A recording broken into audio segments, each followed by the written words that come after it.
Solve the inequality, graph the solution set on a number line.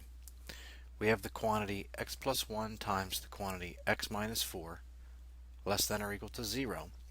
And the first step here will be to identify the critical points, and critical points are defined as variable values that make either the denominator or the numerator equal to 0. Now we do not have a fraction in this situation, so we simply got to worry about what values of x would cause this product to equal 0. So our critical values are x equals -1 and also positive 4. And we take those critical values and we locate them on the number line. So at -1 we have a critical value, and also at positive 4 we have a critical value. And notice it divides the number line up into three chunks: -infinity up to -1, and then we have from -1 to positive 4, and then we have from positive 4 to positive infinity. And we're going to choose a test value in each chunk, in each interval, to see if it makes the inequality true or false.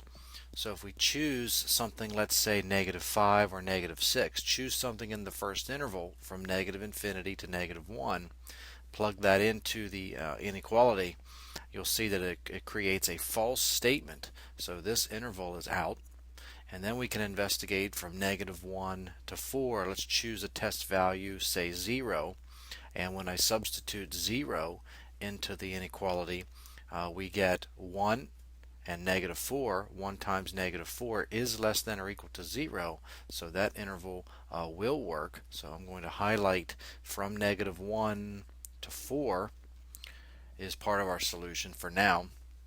And now we'll choose a third test point from 4 to positive infinity, say 5 or 6, substitute that into the inequality, and it does not work.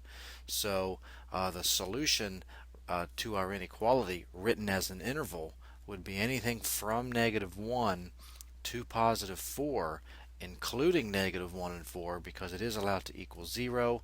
And again, we'll also put the same notation in on our graph. So we kind of solved both of these at the same time. We solved the inequality, so it is the interval from -1 to positive 4, and then we went ahead and graphed that on the number line.